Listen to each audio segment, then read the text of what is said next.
8:46 on this Monday morning.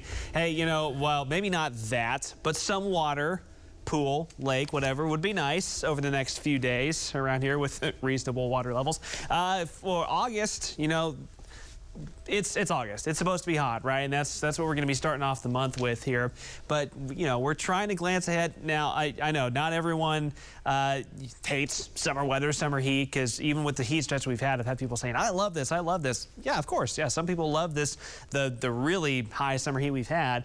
There's still more of that to come. We're not done. But for those that are trying to peek ahead towards the eventual cool down, it's a slow grind this time of year. But August's averages, highs and lows do start to trend down by the end of the month. So, give it a few more weeks and we'll start to be seeing more of that gradual trend down. But it's still going to take us a little while. We're right into the dog days of summer here as we start off August, and it's going to start feeling like it again.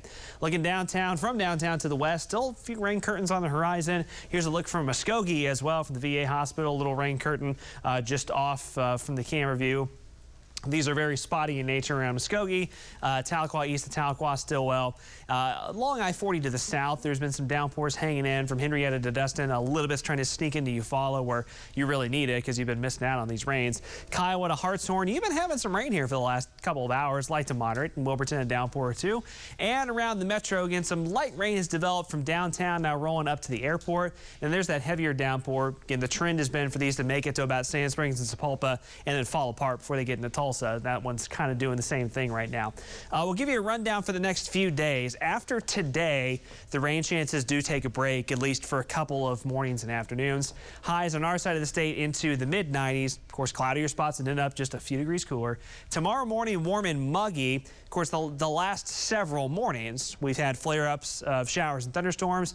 Not expecting that tomorrow morning. And we'll be in the upper 90s, pushing right around 100 for our Tuesday afternoon. Wednesday gets even hotter, a warm and muggy start, and then we're pushing, I think, at or above 100, almost area-wide. Now, excuse me, future view does start to paint in a couple of isolated showers late Wednesday.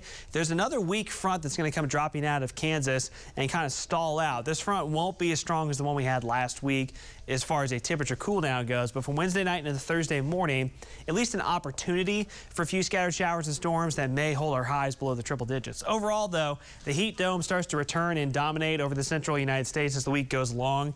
Once again, for this time of year, that's what we expect. That's very, very typical from a kind of climatological standpoint. By next week, there are some signs that ridge slides to the west again. When that happens, as we've seen a few times this summer, that kind of opens the door for the jet stream to either send us something from the north or from the east. So that's what we'll be watching for, kind of in the next days ahead, next week or so. But this week is a very typical August-looking 7-day forecast. So still that slight chance for downpours in a couple spots today. Then the heat cranks up. If we're not at the triple digits tomorrow, we'll be there on Wednesday. There's that slight chance for a couple showers Wednesday night into Thursday morning, but otherwise the heat and humidity pretty steady near 100 degrees. Heat index over 105 several afternoons this week.